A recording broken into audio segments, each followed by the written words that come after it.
Bueno, si les parece bien, vamos retomando. Tenemos el gusto de que hay aproximadamente, ha estado entre 25 y 30 personas que tenemos como público a través de Facebook Live. Entonces nos da mucho gusto ver que estos espacios también hay alguien observándonos y escuchándonos, que no necesariamente están aquí, pero hay plataformas a través de la página del colegio y de esta propia Facebook Live para que puedan interactuar y si quisieran enviar preguntas. Y antes de comenzar con la doctora Valeria, quiero anunciarles o recordarles, para quienes ya lo saben, que mañana tendrá lugar en este mismo auditorio una mesa redonda titulada Niñez Migrante en contextos de violencia y frontera, experiencias colectivas de investigación, con 3 colegas muy apreciados que han hecho un trabajo muy interesante sobre niñez migrante en la región fronteriza de Matamoros. Esta mesa redonda tendrá lugar mañana a las 6 de la tarde y están todas y todos cordialmente invitados. Entonces pasamos a la charla de la doctora Valeria Llobet, investigadora de CONICET y profesora de la Universidad Nacional de San Martín. Ella ha trabajado temas de políticas, infancia y derechos humanos. Su charla se titula Los derechos de las niñas y los niños y las mujeres y el después de la ola rosa, transformaciones contradictorias. Muchas gracias por estar aquí otra vez. Muchas gracias por la invitación, por el esfuerzo de el armado de este evento y muchas gracias por la presencia. Esto no había sido preparado, pero voy a dar por sentado que todos estuvieron escuchando atentamente a Susana. Voy a dar por supuesto todo lo que ella ya dijo para partir desde allí. De hecho me viene súper bien todo lo que estuvo discutiendo ella. Y la segunda cosa es el acuerdo era que lo mío era una conferencia. Les voy a leer. Así que espero que sepan dormir con los ojos abiertos o disimular todo lo posible. Entonces, en esta conversación yo quería centrarme en los cambios y las continuidades en la regulación y en la protección de niños y familias en el actual contexto de giro a la derecha, esto es, en el contexto de fin de los gobiernos de signo progresista o populista que fueron elegidos democráticamente en los albores del milenio. La razón de esta elección es que, al menos para América Latina en general, se evidenció tempranamente que al enfocar en la infancia, en las experiencias infantiles y en la regulación de las relaciones parentales, es posible analizar de un modo especialmente rico los regímenes de autoridad y poder que articulan el orden social. Es decir, un foco de esta naturaleza permite comprender los modos específicos de reproducción de la desigualdad que se dan mediante la regulación social de la reproducción de la vida familiar. En América Latina, los debates sobre la protección de niños y sus madres configuraron uno de los ejes centrales de la construcción del Estado burocrático durante la primera mitad del siglo XX. La Organización de la Asistencia para la Infancia Pobre y a las Madres Destituidas ha sido uno de los espacios privilegiados para la racionalización de la administración institucional y la construcción de lo social como campo de intervención. A su vez, una de las dimensiones sustantivas de regulación de las jerarquías entre diversos modos de organizar la reproducción y la vida familiar fue el establecimiento de determinados tipos de familias como la familia normal o deseable en los códigos civiles, epítome de la modernización de finales del siglo XIX. Esto es, la protección de la infancia se estructura sobre la base de ejes que organizan algunas de las jerarquías sociales más naturalizadas y las vías más eficaces de la moralización y la civilización en el sentido que le daba Norbert Elias. El final del siglo, por su parte, implicó la reorientación y el reenmarcamiento de la lucha política a través del lenguaje de los derechos. y en particular los derechos de los niños, fueron nuevamente uno de los ejes por los que pasó la modernización del Estado y la regulación de novedosas prácticas sociales. Este reenmarcamiento expresa, por un lado, la judicialización de la política y de las relaciones sociales, a la vez que, por otro lado, orientó los procesos de restauración democrática luego de las dictaduras y permitió construir campos de acción y nuevos actores sociales con legitimidad y estrategia política para demandar en clave de derechos. En otras palabras, el campo de los derechos humanos constituye, desde finales del siglo XX, un idioma particular de la lucha política y de constitución de nuevos sujetos, de novedosos dominios de intervención y de renovadas formas de regulación social. Por ello creo que es posible colocar una pregunta respecto de las transformaciones sociopolíticas en curso, que no se limite a retratar las dinámicas coyunturales y que permita construir indicios sobre los modos específicos en que el ordenamiento social está siendo reproducido o transformado en las disputas alrededor de la protección de la infancia. En lo que sigue entonces voy a presentar a grandes rasgos el proceso actualmente en curso en Argentina para procurar elaborar algunas líneas de interpretación que permitan problematizarlo. Me voy a colocar con bastante libertad en una perspectiva panorámica y solo voy a ejemplificar con algunos aspectos de manera más concreta y en general entonces esto va a tener un tono más de ejercicio reflexivo que de revisión sistemática de resultados de investigación. El inicio entonces del siglo XXI fue el contexto de surgimiento de gobiernos de cuño progresista o populista, de acuerdo a la clasificación de quien clasifica, en América del Sur. Gobiernos que, con profundas diferencias entre sí, hicieron de la retórica de derechos humanos uno de los ejes de los discursos institucionales y, en no pocos casos, la matriz desde la cual repensar el estado de bienestar. En Argentina, el proceso de institucionalización de los derechos de los niños tuvo como rasgos sustantivos la adopción de leyes de protección en el nivel de las entidades federativas y la adecuación de la agenda global, de la agenda local, para recoger preocupaciones globales y acuerdos internacionales vinculados sobre todo con la adopción, con los niños sin cuidados parentales, con la crianza libre de violencia y el trabajo infantil, entre los tópicos más prominentes. Ese proceso de institucionalización coaguló en una ley nacional y numerosas leyes provinciales de protección de derechos que procuraban reordenar el campo institucional bajo los principios complementarios de la desinstitucionalización y de la corresponsabilidad de los organismos estatales en la protección del interés superior del niño. En la segunda década del siglo se avanzó en la sanción de un nuevo Código Civil que recogió las transformaciones normativas sobre la familia y la infancia y redefinió las relaciones familiares a partir de transformar la patria potestad en responsabilidad parental y la unidad matrimonial como independiente del sexo de los contrayentes.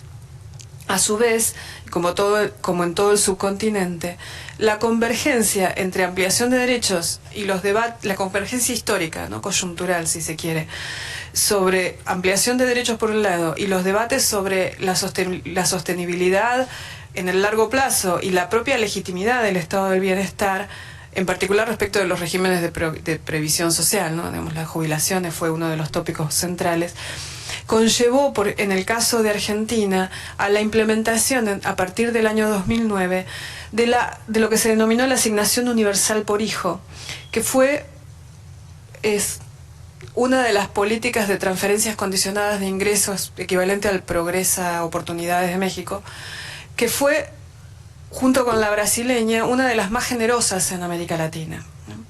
Y que fue interpretada y así implementada o progresivamente interpretada como un derecho de los niños, como un derecho incluso para algunos actores inalienable de los niños, en ese sentido de la generosidad, o sea, no se quita, en general no se quita. Y que no obstante fue percibida por los adultos responsables por la crianza del niño, al igual que el resto de las transferencias condicionadas. En el caso de Argentina particularmente, casi en el 100% de estos adultos preceptores fueron sus madres, ¿no? Las madres de los niños. Junto con esas políticas que son de cuño generacional, es decir, que piensan la protección social a partir de una clave generacional, Las políticas de protección y expansión de los derechos laborales mejoraron, ¿no?, hasta 2015 de manera sensible las condiciones de vida de los sectores populares. Según la CEPAL, las desigualdades de ingresos remitieron por primera vez en América Latina en la primera década del siglo XXI, por primera vez en la historia de América Latina, ¿no?, en toda la historia de América Latina. Las desigualdades sociales, entonces, y los derechos eran así los tópicos mutuamente articulados y transversales a la gestión de gobierno. Y las políticas de protección social configuraban derechos ciudadanos antes que modalidades de asistencia. Ello se dio a través de la centralidad dada en esa gestión, en esas 3 gestiones anteriores, a la cercanía y al territorio en la gestión social, como marcas de una humanización de la burocracia que procuraba militar el Estado, ¿no?, y acercar a las agencias públicas a los ciudadanos. En efecto, frente a la reducción de la competencia estatal y la municipalización sin desconcentración de recursos de la década del 90, esta estrategia de protección social post-neoliberal, como se dio en llamar, combinó lo que se llamó como una burocracia plebeya, una burocracia cercana a los valores de los sectores populares, basada en la captación de trabajadores valorados por su activismo precedente en movimientos sociales, y complementariamente una territorialización que privilegió la cercanía social, sobre todo, además de la geográfica, y el trabajo afectivo. Esto es, un entramado de relaciones de confianza, de disponibilidad afectiva, de atención a las necesidades cotidianas, fue la marca de las políticas, sobre todo para adolescentes y jóvenes de esa primera década del siglo. Ahora bien, ¿por qué razones el proceso de ampliación de derechos de niños, niñas y adolescentes, expresado en transformaciones legislativas y en novedosas modalidades de protección social, no necesariamente condujo a una significativa mejoría de la situación de los niños en la región mientras gobernaron sectores proclives a lograr esa mejoría? Es casi una pregunta retórica, les tengo que confesar. Pero en principio, ninguno de esos avances fue simplemente desplegado sin tensiones. No hubo una lisura social y política en estas transformaciones. Múltiples conflictos atravesaron el proceso de reinterpretación y redefinición de las responsabilidades estatales y las necesidades legítimas en lo que unos nombran la década ganada y otros la década robada. En efecto, las técnicas de gobierno no son producidas solo por el Estado, sino que emergen de composiciones heterogéneas y tensas entre Estado, movimientos sociales, organizaciones jurídicas, organizaciones no gubernamentales, narrativas de transnacionales de derechos humanos y los propios actores, entre los cuales se cuentan obviamente niñas, niños y sus familias. Así, a nivel de la práctica estatal, al mismo tiempo que las políticas de cercanía procuraban procesos de inclusión y de acceso a derechos, algunos otros estudios planteaban que se daba también la ausencia del Estado, su presencia exclusivamente punitiva y policial, y el ensañamiento de las fuerzas de seguridad con niños y jóvenes pobres. De hecho, organizaciones como la Coordinadora contra la Represión Policial estima que hubo entre 2003 y 2013 unos 2.300 casos de gatillo fácil, es decir, de asesinatos de jóvenes y niños por parte de las fuerzas de seguridad. En tanto, el Centro de Estudios Legales y Sociales, una organización de derechos humanos, para el periodo 2002-2010 plantea que hubo 950 casos registrados de asesinato de niños por parte de fuerzas estatales. Otros académicos señalaron que las redes de relación social que concretaban las puertas de entrada del Estado, esta cercanía, en realidad mimetizaban o se sentaban sobre las bases mismas de las redes clientelares que constituirían la negación de la ciudadanía de los sectores populares. En otro nivel, a nivel de las políticas de los derechos, parafraseando a Thompson, el origen de la ley negra en Inglaterra, es necesario analizar las dinámicas coyunturales, los intereses de los actores de muy diverso cuño, los sentidos socialmente disponibles para construir los problemas de política pública. Los problemas de política pública no son un hecho dado, son construidos en una dinámica de conflicto y de múltiples interpretaciones. Por ejemplo, la institucionalización de los derechos de los niños no alcanzó a ser discutida plenamente en el campo de la justicia penal juvenil y la niñez infractora, debido a que las posiciones de los actores garantistas no se encolumnaban detrás de un único proyecto, de una única interpretación sobre cómo modificar la ley la ley penal juvenil en un sentido de preservar derechos. Y a su vez los actores, que voy a nominar conservadores de manera demasiado genérica, parecían ser capaces de obtener una reforma que iniciara la edad de responsabilidad penal más tempranamente, ¿no? Lo que se denomina en Argentina la baja, ¿no? Los actores que van por la baja de la edad de punibilidad. A su vez, las ideas sobre el sujeto de derechos subyacente a los derechos de los niños, en distintos tópicos controversiales como el aborto, la adopción por parte del matrimonio igualitario, o sea, los matrimonios entre personas del mismo sexo, la autoridad y la responsabilidad parental, puntuaron encendidos debates a lo largo de toda la década y tramaron las discusiones parlamentarias y societales alrededor de la reforma del Código Civil. Esta somera descripción permite afirmar que la noción de derechos de los niños es antes el resultado provisional y cambiante de un proceso de disputa entre interpretaciones contrastantes que el resultado de definiciones jurídicas y programáticas. Asimismo, revela que los sentidos que adquieren los derechos y las propias dinámicas de definición de lo infantil, como bien estuvo explicando recién Susana, se construyen en articulación con las regulaciones del gobierno y las regulaciones y el gobierno de la familia. Finalmente, creo que permiten señalar que en el proceso de institucionalización de tales derechos y definiciones de lo infantil emergen las redefiniciones de lo estatal. Lo estatal es redefinido también en estos debates. En suma, las transformaciones motorizadas por el proceso de ampliación de derechos, no obstante su legitimidad y hegemonía, no constituyen un proceso saldado. Y es en este carácter histórico y contestado donde la transformación del signo de gobierno adquiere mayor peso y donde también se explican las dificultades y limitaciones, alguna parte de las dificultades y limitaciones de los gobiernos de signo progresista para lidiar con la desigualdad social. Esto es, el sentido concreto de los derechos emerge del entramado de prácticas sociales y estatales estructuralmente situadas e históricamente cambiantes. Por ello, sentidos, valores y presupuestos con los que los actores interpretarán los problemas de reconocimiento y de redistribución, estoy siguiendo a Nancy Fraser, por un lado son una dimensión sustantiva y por otro no son meras ideas en la cabeza de la gente, meras narrativas o dinámicas culturales analizables desde perspectivas deconstructivistas únicamente. Voy a tratar de avanzar un poquito en estas ideas a partir de situar qué está pasando ahora. Promediando entonces la segunda década del siglo, el fin de la ola rosa, como se denominó a este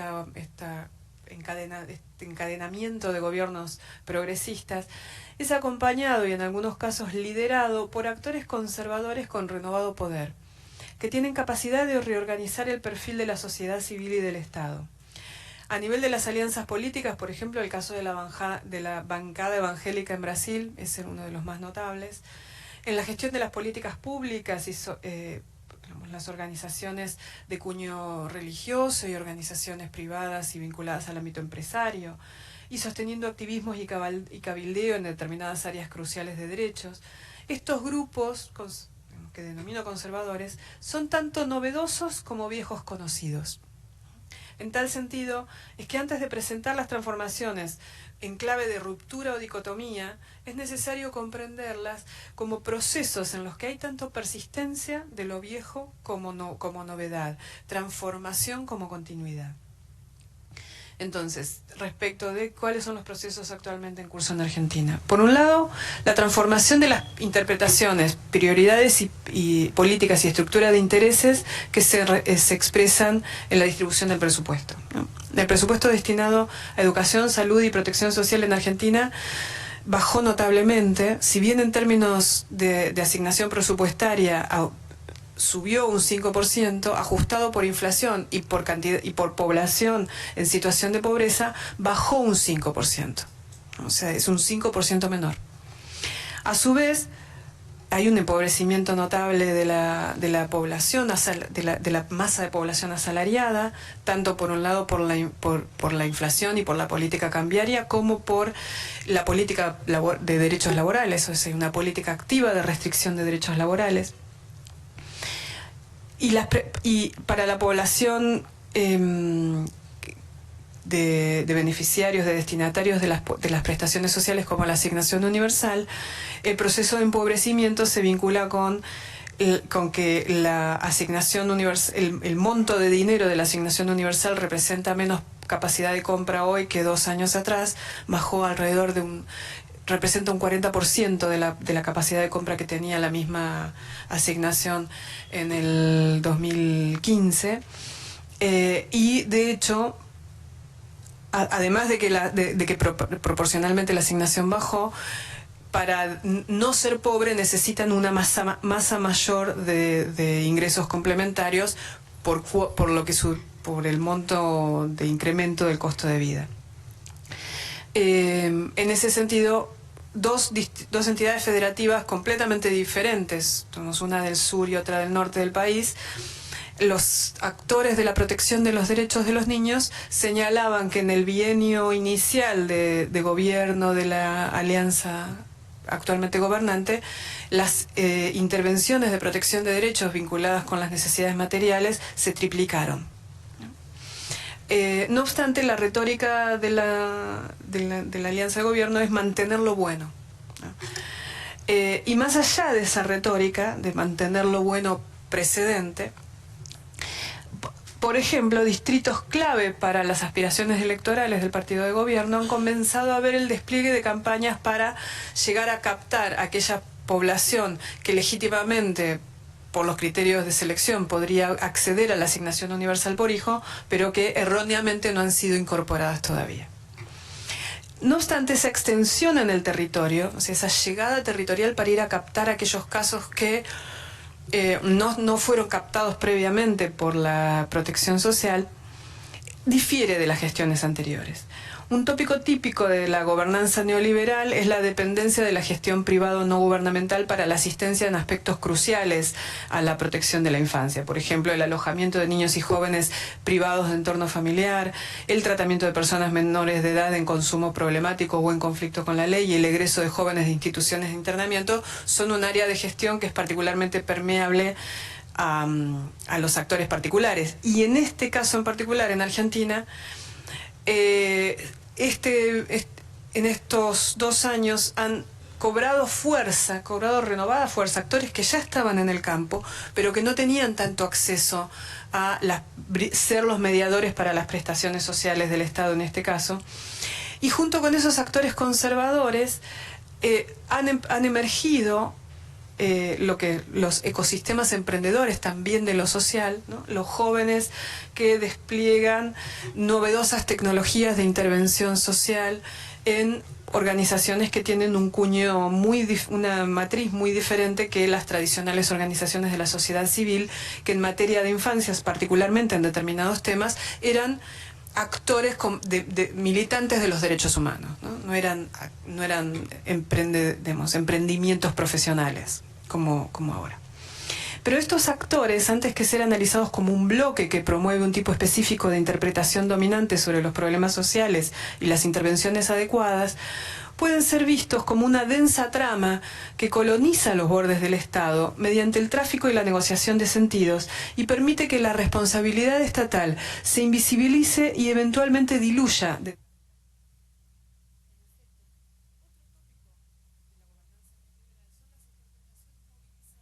Para definir las responsabilidades estatales y la extensión de los derechos, ¿no? Al inaugurar un centro de primera infancia, una de las políticas bandera en infancia de la nueva gestión, en una localidad del área metropolitana bonaerense, el actual presidente dijo: estamos trabajando juntos para que todos los chicos tengan igualdad de oportunidades. Esta es nuestra tarea, cuidar el futuro de los argentinos. Esto es lo que yo quiero hacer estos años, ayudar a que cada argentino tenga su oportunidad. Este es el camino hacia una Argentina integrada, sin exclusión. Una Argentina donde eduquemos a nuestros chicos a trabajar, a respetar al otro, a respetar la ley. Una Argentina donde no haya impunidad, donde todos realmente progresemos a partir de nuestro esfuerzo personal. Se trata de una síntesis del programa de gobierno, y no obstante su riqueza semántica, quiero resaltar de esta frase dos cuestiones. La relación de la política de infancia con la necesidad de educar en el trabajo, como señaló Susana antes, y la necesidad de educar en el respeto a la ley. Pero no a todos los niños, a los niños de sectores populares. El contexto de esta enunciación es el de los debates en curso, donde los votantes, o el stronghold del partido de gobierno, elevan su voz para cuestionar el carácter intrínsecamente holgazán de los pobres y la vinculación de la posición de clase con una tendencia al delito, una tendencia natural al delito. El presidente, entiendo, comparte esos prejuicios y los transforma en afirmaciones que guían la política pública. Y al hacerlo, enuncia también otro de los principios simbólicos organizadores de su gestión, el meritocratismo. En efecto, el meritocratismo moral, es un neologismo, ¿no? La meritocracia moral, pero el meritocratismo, como el gobierno es adepto a los neologismos.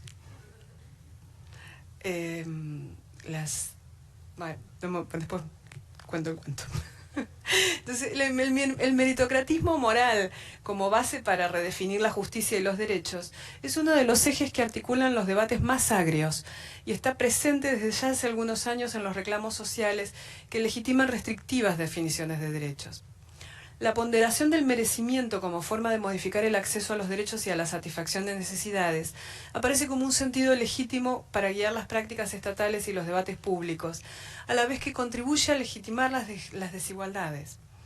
La cultura plebeya, esa trama de relaciones sociales, condiciones de explotación y resistencia a la explotación y relaciones de poder, que configuran un mecanismo de transmisión intergeneracional, es expresamente interpelada y denostada a través de ese meritocratismo.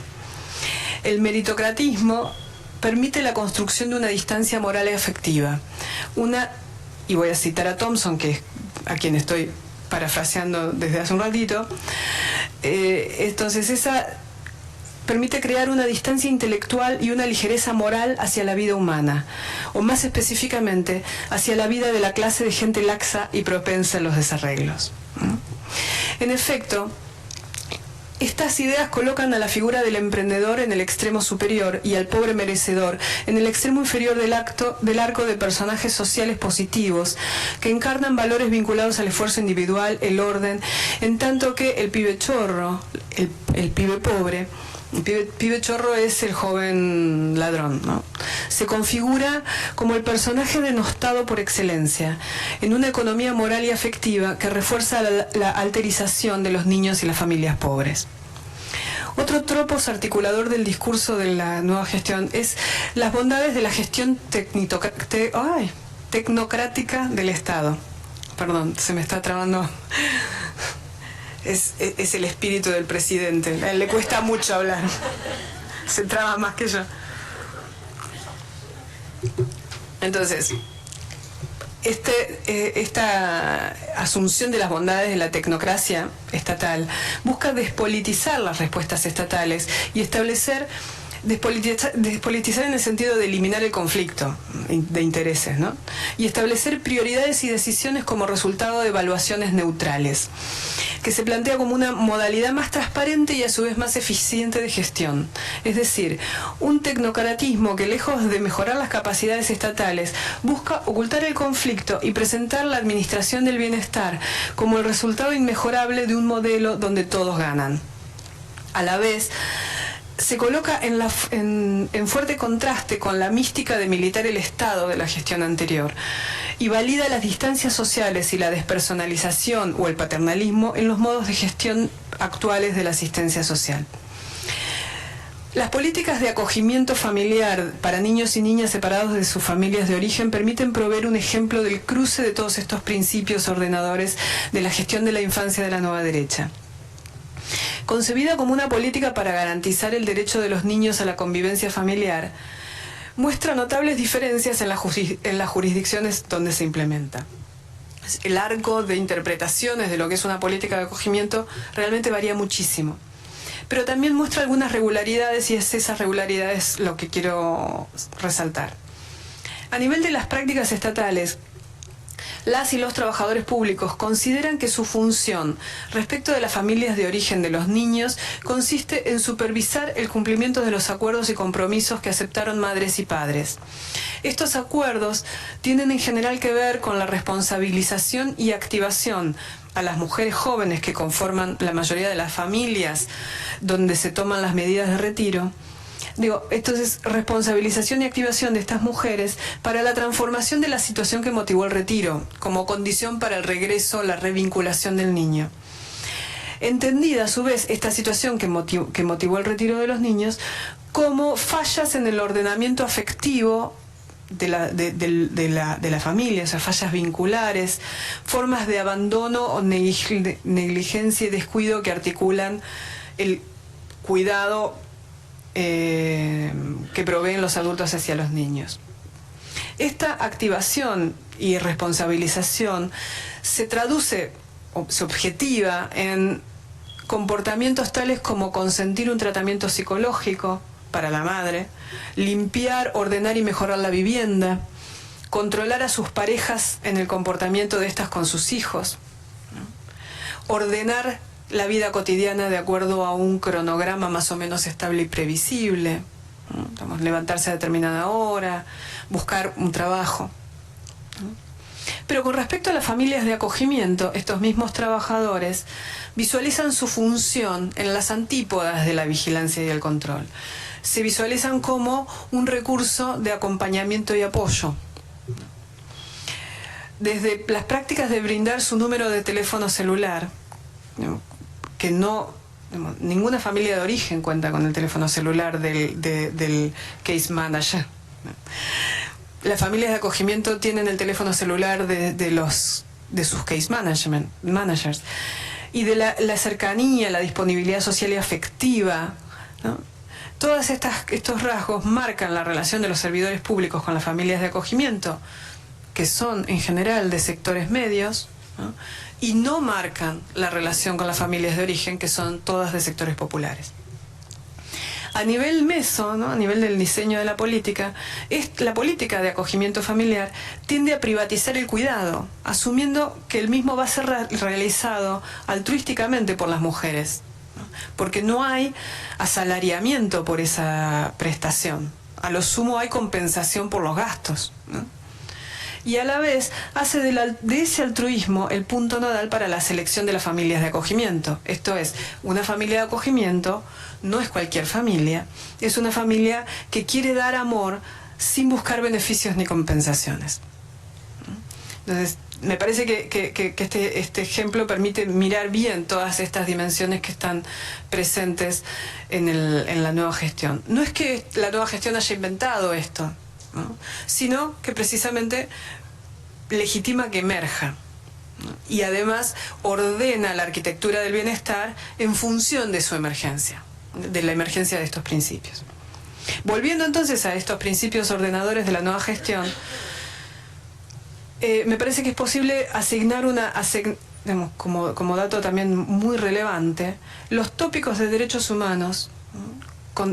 Actualmente son asignados a un espacio de la oposición, ¿no? Son temas de la oposición, ¿no? Y temas que se levantan para criticar al gobierno, ¿no?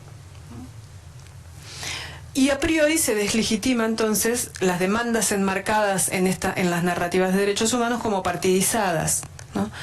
Propicia una reconstrucción de los sujetos de tales derechos en base a una clasificación de humanidades diferenciadas, como tempranamente advirtió Claudia Fonseca. Esto es, para la nueva gestión hay más y menos humanos, de acuerdo a los modos de tematización y problematización de las desigualdades, de la seguridad, de la violencia y la criminalidad. La política securitaria estatal construye así a los niños y adolescentes de sectores populares, ¿no? El pibe chorro, como seres matables, y de hecho los mata, como hemos visto en los últimos meses.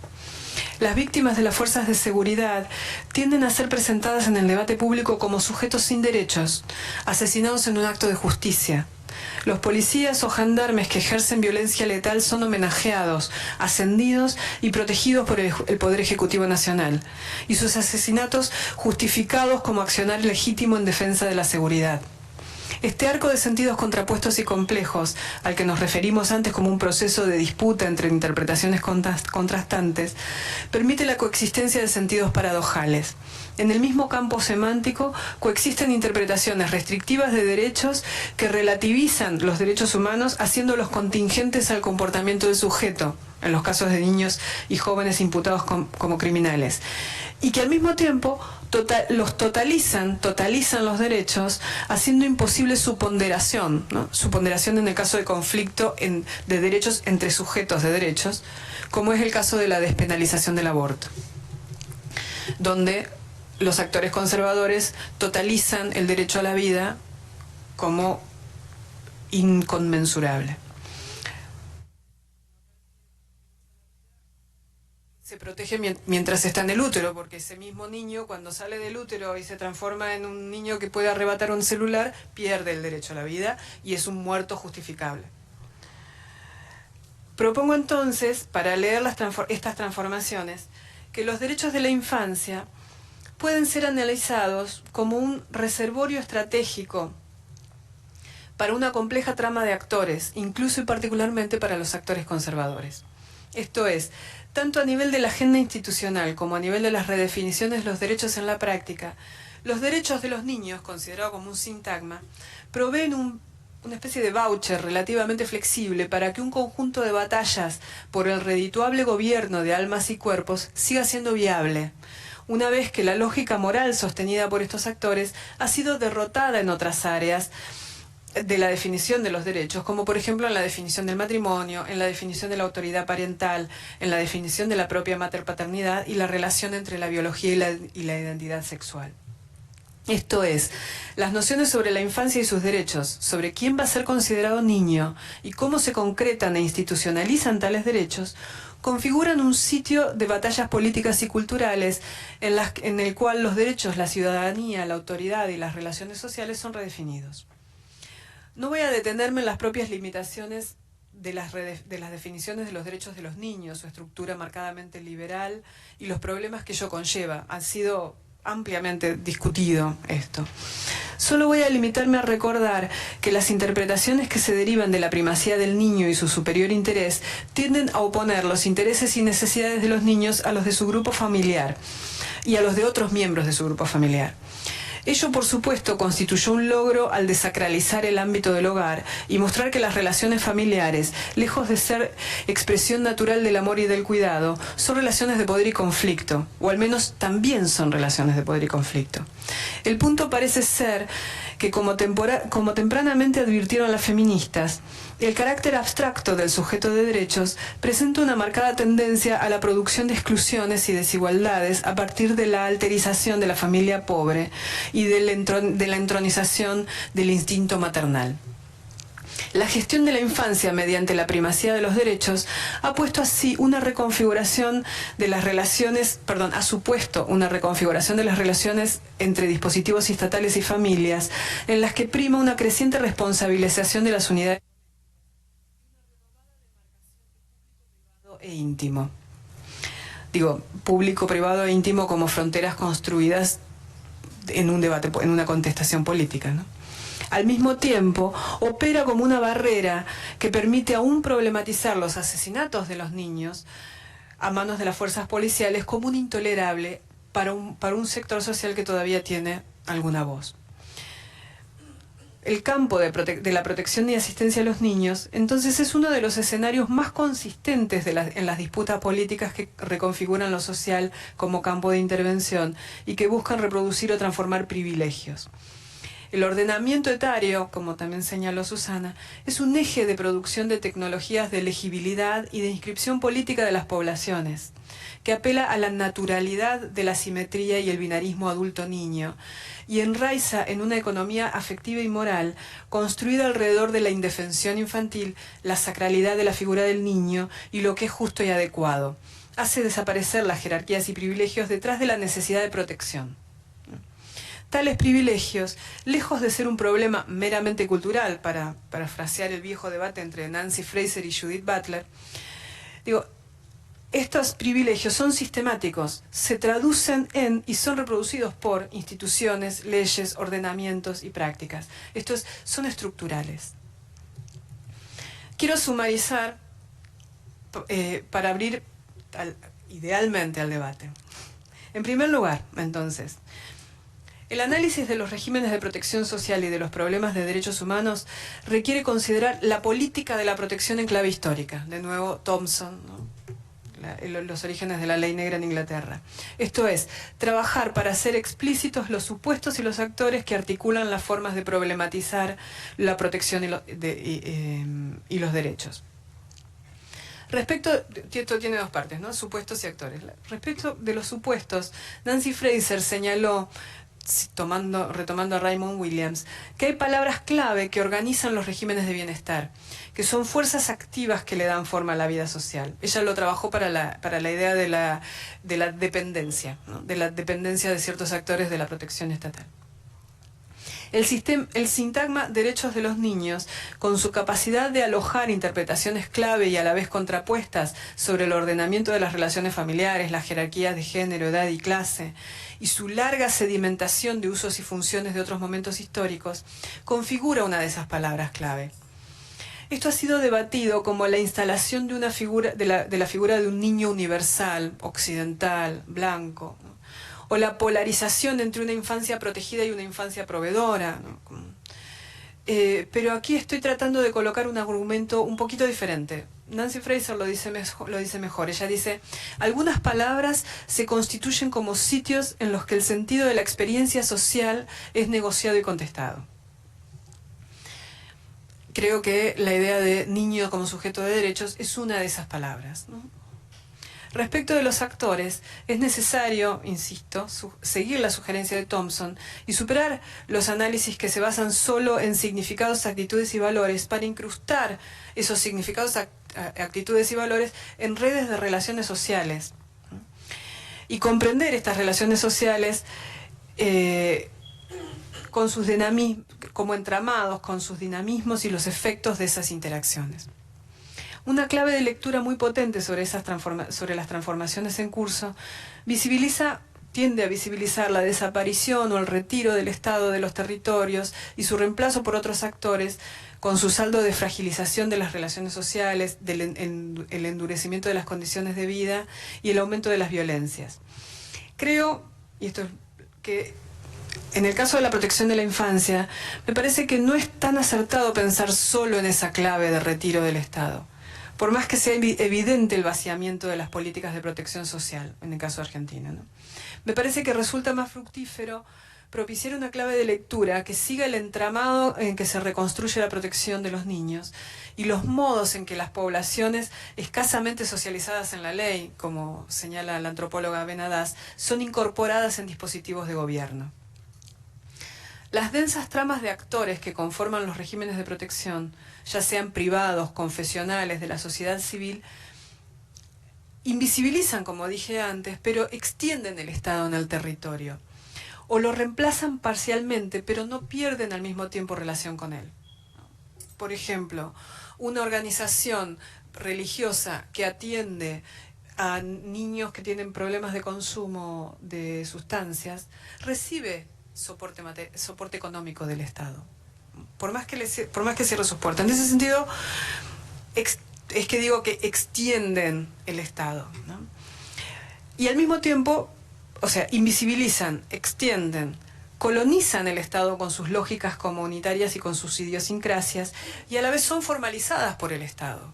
El Estado extiende su formalización, su juridificación de las relaciones sociales a partir de estas organizaciones. Estas tramas, entonces, propician esa juridificación y moralización de las prácticas de intervención sobre las familias de sectores populares y a la vez también extienden las zonas de protección, ¿no? Presentifican al Estado y lo esconden. Humanizan las relaciones sociales en que tiene lugar el bienestar y la protección y a la vez que cooptan esas relaciones sociales o intentan hacerlo, ¿no? La Iglesia evangélica que provee protección o que provee familias para realizar el acogimiento a los niños, pero que incorpora a los niños en las no se llaman misas, en las cultos o en las asambleas. Niños que obviamente no son de origen evangélico. Estas advertencias sobre nuestras claves de lectura surgen de los estudios que trabajan las prácticas estatales y los dispositivos de gobierno. Sistemáticamente hemos hallado que en el campo de las políticas para la infancia se combinan reduccionismos que hacen coincidir los problemas sociales con la privación económica, ¿no? O que pretenden explicar las trayectorias sociales mediante el recurso exclusivo a las biografías afectivas, circunscriptas a su vez a la relación entre los niños y sus padres. Esto es, la moralización, el reduccionismo culturalista, las desigualdades de género y el psicologismo, y en general el tratamiento de los niños como seres desconectados, son las ideas estructurantes de los dispositivos de intervención social. La lógica de derechos expresada en las prácticas estatales y en las instituciones de protección no solo no alcanza a ofrecer programas de acción transformadores, configura una de las vías plausibles de producción de vulnerabilidades programáticas que enfocan las familias de sectores populares como grupo de riesgo. Para terminar, me parece necesario preguntarnos cómo dar estas batallas políticas que se viabilizan a través del lenguaje de derechos. Porque el conflictivo escenario que intento presentar implica dejar atrás la dicotomía sobre si los derechos humanos son en verdad meras extensiones de la gubernamentalidad neoliberal o si son, por el contrario, capaces de contribuir a la emancipación social. Su carácter reproductor de las jerarquías sociales, al mismo tiempo catalizador de las posibilidades de emancipación, es un emergente, en el sentido de que le da Norbert Elias a la idea de emergencia. El actual contexto muestra notables retrocesos, pero ni son parejos ni se dan en todas las áreas del mismo modo. Pero en el fondo, la disputa que permite articular posiciones tan diversas se da alrededor de las ideas de justicia, de qué es justo para el conjunto social. Y por más que sea una batalla desigual, tenemos el desafío de darla. Gracias.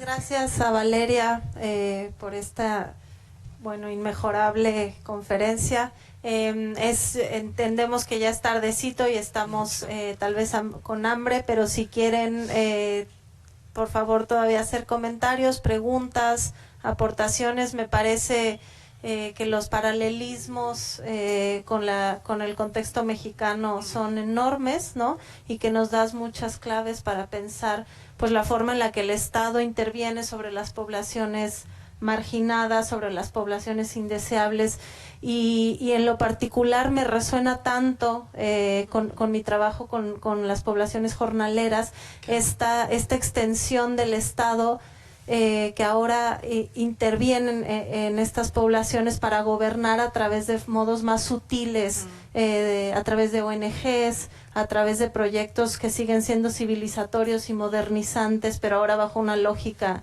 neoliberal de mercado, ¿no? Claro. Y de la mano de la reivindicación de los derechos de la infancia, ¿no? Claro. No sé si quisieran hacer algún comentario, alguna aportación, alguna pregunta. Abrimos la sesión. Elisa. Hola, buenas noches. Es justo lo que comentó Valentina, traer esta experiencia cada uno de nosotros para nuestro país. Yo soy de Brasil y sí, todo este contexto cabe muy perfectamente al contexto de Brasil, pero en este momento, en este giro de los últimos 2 años en Brasil, además de eso, hay de sumar una otra estrategia no tan sutil de este lado conservador de ahora interferir en la niñez, en la infancia pobre, pero ahora de manera muy abiertamente armada, regulada y controlada. Entonces, mi pregunta sería, estas estrategias un poco sutiles, neoliberales de los 90, que ahora regresan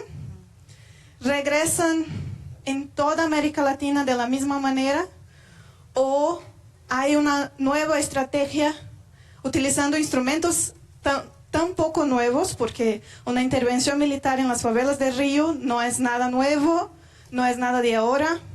Entonces, ¿cómo esta política neoliberal de los 90, junto de esa estrategia que ya había desde los 60, qué puede dar para América Latina en este nuevo giro de derecha después de este progreso de los 2000, ¿no? ¿Algún otro comentario o pregunta? No sé si tenemos, que hace ratito no habíamos, dejamos para ahora, te toca una pregunta que se hacía también en el contexto de la... No, era de Susana.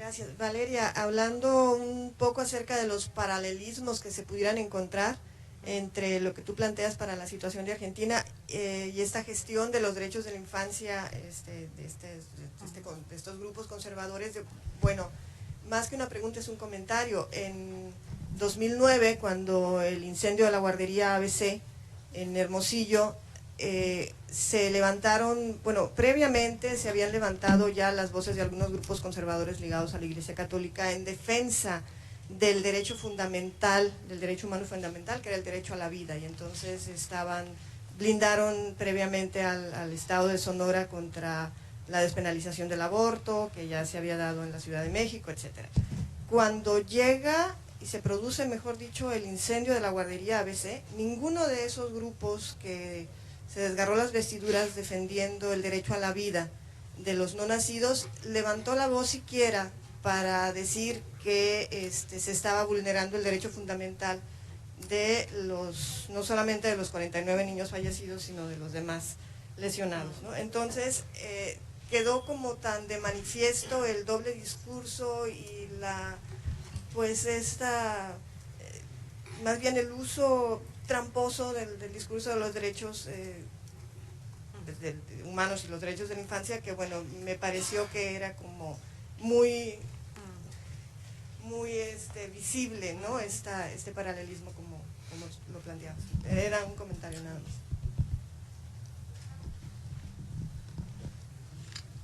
Gracias. Bueno, yo no tengo una pregunta, me parece más bien importante destacar lo pertinente del análisis que has hecho para entender la realidad, no solo argentina, sino latinoamericana, porque pues hay un montón de similitudes. Estoy pensando en el caso de hace unos días que sucedió en Veracruz, donde el gobierno... Bueno, las dos niñas que las ejecutan, ¿no? Y el gobernador de Veracruz me llama mucho la atención cuando dice, yo no mato inocentes, ¿no? Que yo pensaba mucho en el tema del inocente. Yo no mato inocentes, ¿no? Pero son 3 palabras, ¿no? Pero es impresionante lo que significan. Y después las declaraciones de los policías que dicen, no parecían niñas normales, estaban tatuadas, ¿no? O sea, pues lo que estás diciendo nos ayuda a explicar situaciones incluso como estas, porque son situaciones que se están viviendo en el continente, que sí, efectivamente, o sea, nos remiten a 20 años de ¿no? Lo que pasaba en las favelas con los niños, ¿no? Y seguimos repitiendo cuando das estos datos. Entonces, no solo como que me parece fundamental lo que has dicho, y creo que lo que hay que hacer es un esfuerzo para pensar esas reflexiones también en los casos nacionales y después poder articular a nivel regional, ¿no? Entonces, muchas gracias.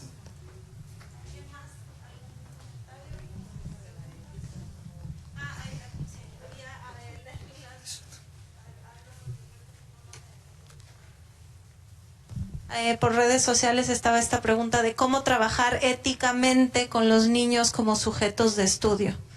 Entonces, si quieres, pasamos a una ronda como de responder más que... ¿Había alguien más? Una sola. ¿O no? ¿Alguien más? ¿Una pregunta o un comentario? Bueno, a ver si a partir ahorita de la respuesta alguien más nos animamos. Sí, creo que al menos desde... Voy a usar una fecha arbitraria y que me disculpen los historiadores presentes.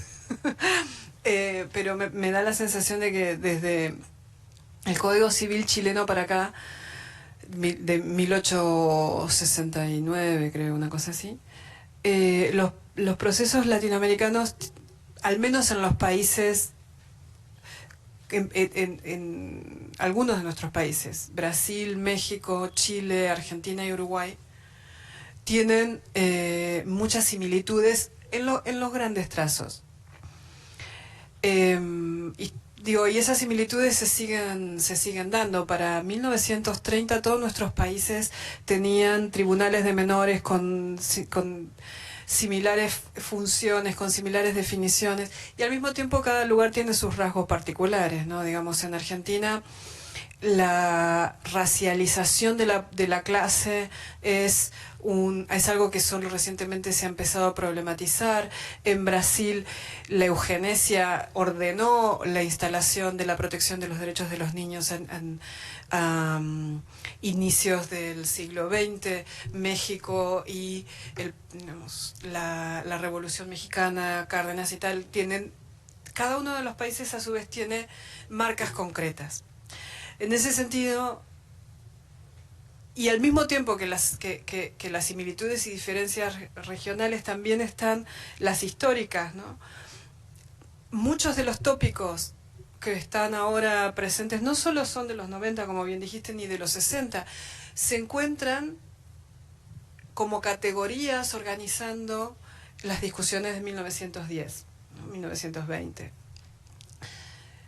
Hay otras categorías que ya no están presentes, pero algunas de estas cuestiones, algunos de estos tópicos están presentes desde entonces. La díada madre-hijo, la responsabilidad de la madre por el cuidado del niño y tal, algunas de estas son como constantes. La articulación de la protección de los derechos de los niños con organizaciones particulares vinculadas con la beneficencia católica, están en Argentina desde 1880, ¿no? Como hay ahora, ¿es lo mismo? Sí y no. Sí, en el sentido de que se estructura el debate político alrededor de estos tópicos, porque son los tópicos de diferenciación social, son los tópicos de establecimiento de jerarquías, son los tópicos que permiten visibilizar. Los tópicos, en un sentido tópicos, en otros son dimensiones de reproducción de la desigualdad social, ¿no? Son dimensiones de reproducción de las formas de gobierno, ¿no? Entonces, digamos, lo que me parece que implica esto es que hay que, digamos, como insiste una colega argentina, Isabela Cose, hay que estar muy advertidos de las escalas, ¿no? Las escalas geográficas y las escalas temporales. Y es en precisar la discusión alrededor de las escalas donde uno puede encontrar la diferencia, ¿no? Y en ese sentido, ¿este es el neoliberalismo de los 90? Sí, no, en tal caso es el neoliberalismo de los 90 revisitado, pero eso hace que, por ejemplo, estas discusiones en relación a la protección social como derechos ciudadanos se pierdan. No, se capitalizan, es decir, también se construye la lucha y el debate a partir de ahí, ¿no? Y se dan estas tensiones, no hay una resolución universal esto, ¿no? Nos debemos el trabajo de analizar cada una de estas cuestiones en su eficacia concreta, ¿no? Entonces, bueno, es esta privatización, la misma privatización que los 90, en qué cosas es similar y en qué cosas es distinta. Es esta violencia renovada, la misma que la de los 70, ¿qué diferencias tiene, ¿no? De hecho las tiene, se mata favelados, pero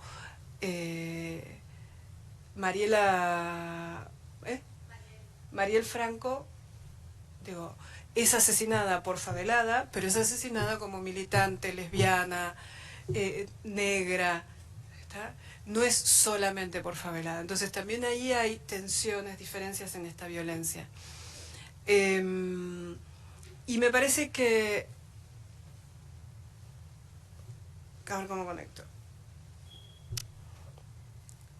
Es ahí donde uno puede encontrar el uso estratégico que hacen estos actores, este uso instrumental, no estratégico, el uso instrumental que hacen actores que no son actores que hubiéramos encontrado años atrás en el campo de los derechos humanos, de los discursos de derechos humanos.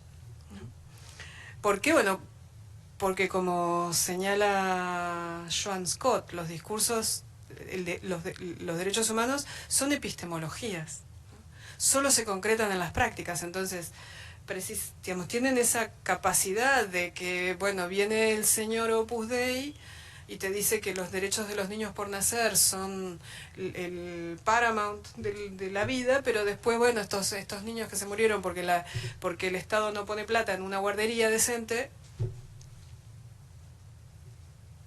no se me juega mi interés político concreto, que es colocar, digamos, posicionarme en ese campo estratégico a través de movilizar un determinado tipo de interpretación de los derechos.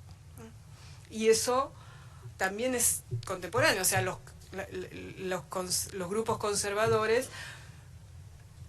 han tendido a ubicar en la reproducción de la vida familiar uno de sus espacios de construcción de poder, por la moralización, por la construcción de la sexualidad como reproductiva y matrimonial. Bueno, han encontrado siempre ahí su espacio de acción. Que eso lo transformen en una discusión sobre derechos humanos es novedoso y tiene que ver con la acumulación de luchas históricas y tiempos políticos, ¿no?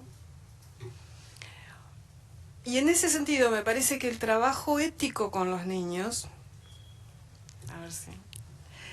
tiene que ver con el reconocimiento, con la inscripción de los sujetos como sujetos conectados, esto es, dejar de lado por la hiperindividualización de los sujetos, sin perder por ello de comprender la agencia de los niños. O sea, me parece que, como señalaba Susana, ¿no?, la agencia no es...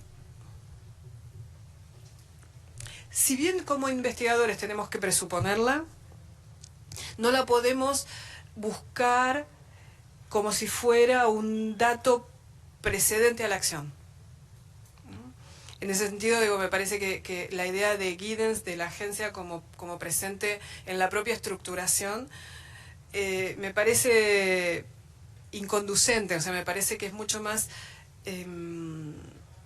potente la idea de agencia que trabajan los historiadores, ¿no?, de la agencia como la acción de los sujetos, acción transformadora dentro de los marcos de los límites estructurales. En ese sentido, entonces, la agencia no es una capacidad psicológica de un individuo, no es un rasgo subjetivo.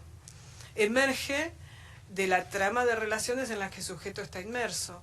Y en esa trama de relaciones estamos los investigadores. Y los investigadores podemos presuponer que la voz del niño se legitima en nuestra escucha, ¿no?, o presuponer que el propio diálogo, que implica también una relación de poder, de todas maneras es productivo.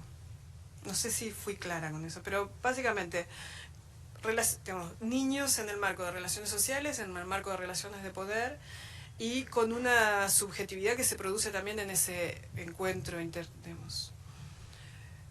que no se presupone como un rasgo psicológico individual preexistente al marco de relaciones sociales en las que el niño está. Algo así. Bueno, gracias. No, ya hemos levantado. Ya está. No, al contrario. Gracias por la invitación.